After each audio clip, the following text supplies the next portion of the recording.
नमस्कार, आप देख रहे हैं मथुरा न्यूज़ 24 और मैं हूं आपके साथ बलराम शर्मा। आज अक्षय तृतीया का पर्व है और इस पर्व पर जो भी दान करते हैं हम तो उसकी अक्षय पुण्य की प्राप्ति होती है। कहते हैं कि अगर हम कुछ भी चीज़ किसी गरीब या असहाय लोगों के लिए अगर दान में दें या ब्राह्मण को दान करें तो वह अक्षय पुण्य प्राप्त होता है। वह दान करी हुई चीज़ 4 गुना 8 गुना ज़्यादा बढ़ जाती है और वो ज़्यादा पुण्य प्राप्ति होती है। ऐसे में लोग और हमारे ब्रज में तो इस जो त्योहार है इसको बड़ी ही धूमधाम के साथ मनाया जाता है। हमारे ब्रज के प्रमुख मंदिरों में आज से ठाकुर जी चंदन का लेपन शुरू कर देते हैं।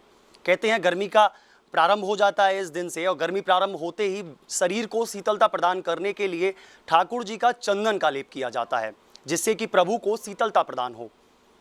तो इसमें ब्रज में इसका अलग ही महत्व है और इस महत्व के साथ एक और चीज़ है कि लोग आज के दिन दान करने के लिए तमाम सारी चीज़ें यूज़ करते हैं, जिसमें एक चीज़ होती है सोना, जिसे लोग बड़ी ही चाप से दान में देते हैं। क्योंकि सबसे पहली चीज़ क्योंकि पीली होता है, सोने का रंग जो होता है वो पीला होता है। पीले होने के साथ में आज पीली चीज़ों का ही ठाकुर जी का भोग लगाया जाता है। पीला ही चंदन ठाकुर जी पर लेपन किया जाता है, साथ ही पीले ही ठाकुर जी को वस्त्र पहनाए जाते हैं। तो ऐसे में पीली चीज़ का दान करना महत्वपूर्ण माना जाता है।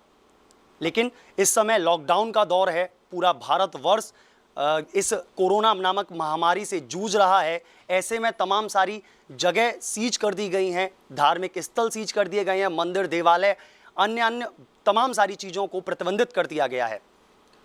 ऐसे में जब लोगों की इच्छा रहती है कि हम स्वर्ण दान करें लेकिन वह चाहकर भी स्वर्ण दान नहीं कर पा रहे हैं। और ऐसे में क्या मानते हैं कितनी गिरावट जो व्यापारी हैं जो स्वर्ण बेचते हैं, वह व्यापारी हैं जो सुनार हैं जिन्हें ज्वेलर्स बोला जाता है, वह जब बेचते हैं तो कितना मुनाफा आज के दिन होता है और कितना उसमें लॉस हुआ है इस लॉकडाउन के चलते।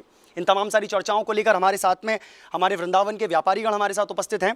पहले तो परिचय करा देता हूं जी, बहुत बहुत स्वागत हमारे चैनल में आपका। पहले तो मैं परिचय करा दूं दर्शकों से नाम और दुकान के साथ। मेरा नाम प्रसून अग्रवाल है। मेरा वृंदावन में ही एक ज्वेलर्स का सराफा व्यवसाय है और हीरा जेम्स एंड ज्वेलरी के नाम से लुई बिहार में स्थित है। तो पहले तो मैं कह दूं कि लॉकडाउन खुलने के बाद में अगर आपको मौका मिले तो ज़रूर आइए, सेवा का अवसर ज़रूर दीजिए यहाँ। तो चर्चाएं शुरू करते हैं।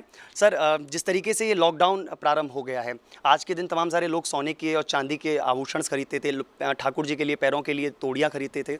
ऐसे में कितना लग रहा है, मतलब कितना घाटा गया है ये लॉकडाउन के चलते हुए, क्या मानते हैं आप?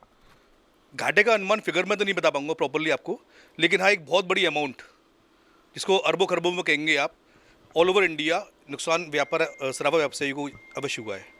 क्या क्या बिकता था आज, मतलब मोस्टली क्या क्या लोग खरीदते थे और किस तरीके से खरीदते थे, क्वांटिटी क्या रहती थी लोगों की? आज के दिन ज़्यादातर लोग सोने के जेवर, क्योंकि शादी का सीज़न भी आ गया है तो सोने के जेवर सब लोग भी शादियों के हिसाब से खरीदते हैं, इन्वेस्टमेंट पर्पस के हिसाब से भी गोल्ड खरीदते हैं।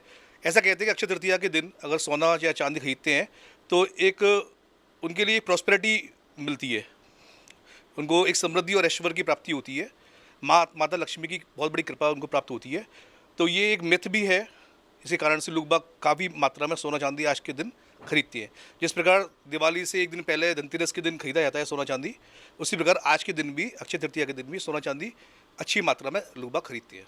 अच्छा, मैं यहीं एक चीज़, आप दोनों ही यहाँ खड़े हुए हैं, मैं एक चीज़ ज़रूर पूछना चाहूँगा। जिस तरीके से सरकार द्वारा निर्णय लिया गया, तमाम सारी चीज़ों को तो खोलने के आदेश दे दिए गए कि ऑनलाइन के माध्यम से आप चीज़ों को खरीद सकते हैं, जिसमें फ्रीज, टीवी, तमाम सारी चीज़ें थी। एक चर्चा हमारी और आपकी पहले भी इसको लेकर हुई थी। तो क्या ऑनलाइन का सिस्टम इसमें भी नहीं करना चाहिए कि लोग अपने घर से कुछ पैसे आपके अकाउंट में डालें और फिर आप यहाँ से सामान उनको पार्सल के माध्यम से या किसी बंदे के माध्यम से वहाँ तक पहुँचाया जाए? बिल्कुल कर सकते हैं, सरकार चाहे तो सब कुछ कर सकती है। आजकल पेटीएम की सुविधा, गूगल पे की सुविधा, इंटरनेट बैंकिंग की सुविधा सब इतनी अच्छी हो गई है कि कोई भी कस्टमर चाहे तो व्यापारी से कॉन्टेक्ट करके सोना चांदी खरीद सकता है।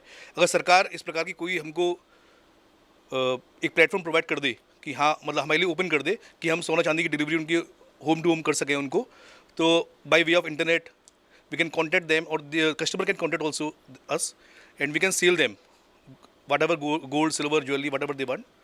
ठीक है ना। शादियों का दौर शुरू होने जा रहा है। शादियों के दौर में ज्वेलरी की सबसे ज़्यादा आवश्यकता पड़ती है। शादी का दौर है तो बहू के लिए, बेटी के लिए, बड़े बेटे के लिए तमाम सारी चीज़ों की ज़रूरत पड़ती है। अंगूठी सबसे पहले ज़रूरी है क्योंकि रिंग सेरेमनी करनी है। तो ऐसे में किस तरह का अब दौर शुरू हो गया है। हालांकि बोल रही है सरकार, कह रही है कि 4 या 5 आदमी रखकर आप अपने घर में शादी कराइए, लेकिन लोगों की अपेक्षाएं कि हमको अपनी बेटी की शादी में ये देना है या वो देना है या ऐसी चीज़ें देनी है, वो कहाँ से अपनी अपेक्षाएं पूरी करेगा? क्या मानते हैं आप? इस समय तो बिल्कुल मेरा मानना ये है कि वो जो घर में मौजूद चीज़ है उसी से काम चला करके ही काम आगे बढ़ाएगा, क्योंकि कोई भी दुकान नहीं खुल रही, हम लोगों के सबके प्रतिष्ठान बंद हैं। तो जिस हिसाब से जो अब उसको मजबूरी है कि जो उसके पास है वो ही उसी से ही वो काम चलाए। क्या सरकार को इस ओर थोड़ा सा ध्यान नहीं देना चाहिए, इस ओर सोचना नहीं चाहिए कि कुछ करें व्यापारियों के लिए, जो ज्वेलर्स हैं उनके लिए? इसको मैं तो कहता हूँ कि ज़रूरी है, क्योंकि ये भी बहुत बड़ा व्यापार है। इससे करोड़ों रुपए की सरकार को वो भी मिलता है, टैक्स भी मिलता है। और इससे ये इंडिया के अंदर तो ये एक आपको मालूम ही है, सोना और चांदी तो पुराने ज़माने से सबको ही एक अट्रैक्शन रहा है। तो अब जैसे ये सीज़न निकल जाएगा तो ये हमारे लिए एक बहुत बड़ा लॉस भी है। अच्छा, ये सीज़न अभी भी चल रहा है, अभी भी ये आज का दिन बहुत मुख्य माना जाता है, तो ऐसे में क्या डिमांड्स आती थी और किस तरीके का होता था व्यापार, अगर आज की अकॉर्डिंग देखा जाए तो? इस समय तो आज के जैसे ये भी एक धनतेरस ही हो गया था दूसरा, तो इस दिन हर तरीके का जिसका जैसी अपनी इच्छा होती थी, सामर्थ्य होता था, उस हिसाब से वो खरीदता था। जिसको शादी है वो बड़े बड़े गहने भी खरीदता था, जिसको इन्वेस्टमेंट करना है वो gold bars, gold coin, silver coin, सब तरीके की चीज़ें खरीदता रहता था। महत्वपूर्ण चीज़ें आती हैं सोने में, तो तमाम सारी चीज़ें हैं जो कि महत्वपूर्ण होती हैं, चेन है, ये है, वगैरह वगैरह, मतलब तमाम सारी चीज़ें हैं। ऐसे में क्या सरकार से आप लोगों की कोई अपील, जिस तरीके से आप एक समाज है आप लोगों का अलग ही, उन समाज की तरफ से एक अपील सरकार के लिए कि किस तरीके से सरकार को अपनी बुद्धि विवेक का यूज़ कर आगामी कुछ कार्य करने चाहिए, हिदायत देनी चाहिए या थोड़ी सी राहत देनी चाहिए?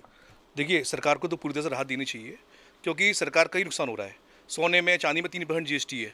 इसके अलावा सोना चांदी ये बाहर से आता है, 10 या 11% के लगभग उसमें कस्टम ड्यूटी की सरकार को मिलती है। जितना भी गोल्ड और सिल्वर है सब बाहर से आता है।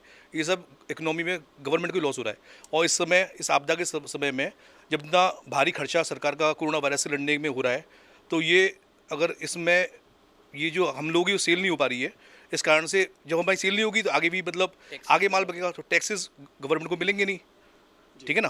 तो 10% और 3%, 13% करीब उनको नुकसान हो रहा है गवर्नमेंट को, जो भी हम लोग माल बेचते हैं। तो ये बहुत बड़ा नुकसान है। जहाँ अरबों खरबों में माल बिकता है, वो अरबों खरबों में ही मतलब टैक्स की वैल्यू बनेगी। इसके अलावा एक चीज़ और कहूँगा मैं आपसे, वृंदावन एक प्रेम भूमि है। यहाँ हजारों मंदिर हैं, करीब 5,500 से ज़्यादा मंदिर हैं। मुख्य मंदिर यहाँ पर श्री बांके बिहारी जी का मंदिर है। यहाँ पर आज के दिन ही, सिर्फ आज के दिन ही चरणों के दर्शन होते हैं। बिहारी जी के चरणों के दर्शन आज सिर्फ एक दिन होते हैं, और हजारों की मात्रा में लोग पायल अर्पण करते हैं ठाकुर जी को, जो चांदी की बनी होती है, सोने की बनी होती है। और आज के दिन जब ये पूरा लॉकडाउन है और साल में जब एक ही दिन दर्शन होते हैं, तो लोगों की भावनाओं को बहुत ज़्यादा आहत हुई है। ना तो वो पायल चढ़ा पा रहे हैं, ना श्री ठाकुर जी के दर्शन कर पा रहे हैं।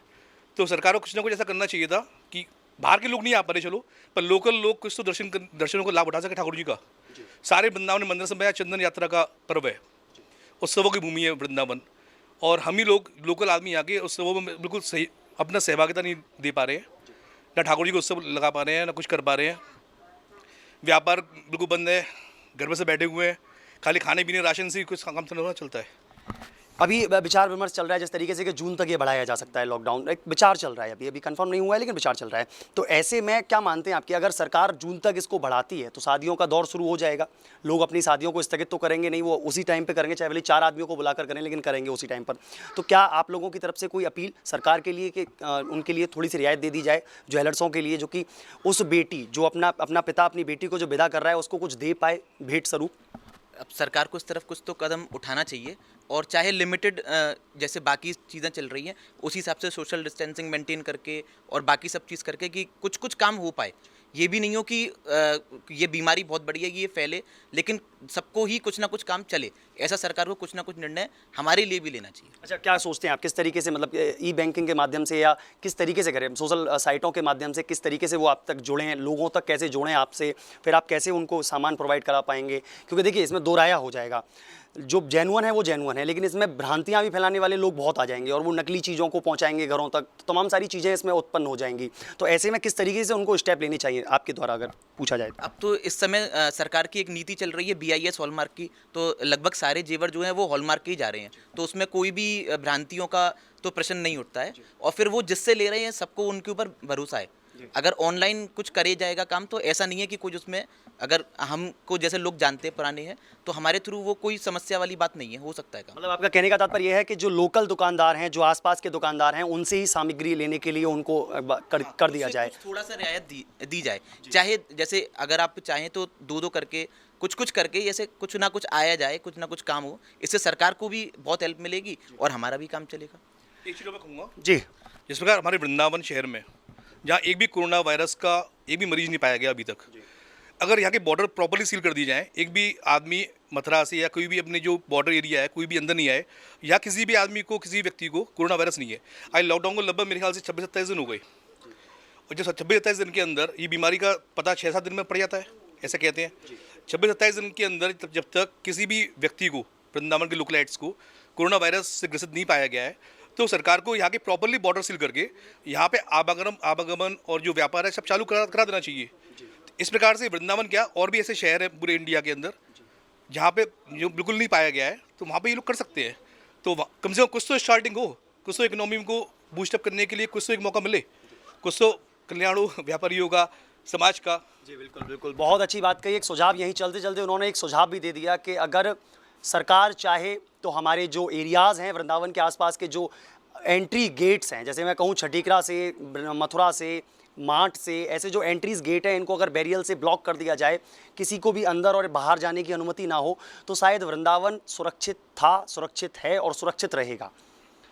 और तमाम सारी चर्चाएं नहीं, जिस तरीके से बताया कि वाकई में सरकार को कहीं ना कहीं सोचना चाहिए। वह एक योजना तो सरकार द्वारा लागू कर दी गई कि लोग अपने घरों में 3 या 4 लोगों को बुलाकर शादी समारोह कराएंगे, लेकिन ऐसे में जो अपना पिता है वो बेचारा बरसों से, जब वो बच्ची पैदा होती है, पैदा होने से ही वो एक बेचारा अपने दिमाग में एक मेंटेलिटी बनाकर रखता है कि मुझे अपनी बेटी के मैं ये दूंगा, फलाना चीज़ दूंगा, ऐसे जेवरात दूंगा, ऐसे कपड़े दूंगा, ये सामान, सुख सुविधा के सामान दूंगा। लेकिन इस समय, इस लॉकडाउन के दौर में उनके सपने पूर्णतः पानी फिरता हुआ दिखाई दे रहा है। इस तरफ सरकार को ज़रूर सोचना चाहिए। हमारे चैनल की तरफ से भी आप सभी से अपील कि जो सरकारी अधिकारी हमारे चैनल के माध्यम से जो आप देख रहे हैं इस खबर को, कुछ ना कुछ रियायत देने की अपील हमारी तरफ से भी। तो फिर एक बार आप सभी को चलते चलते फिर एक बार आप सभी को अक्षय तृतीया की हार्दिक शुभकामनाएं मेरी तरफ से और मेरे मथुरा न्यूज़ 24 परिवार की तरफ से। नमस्कार।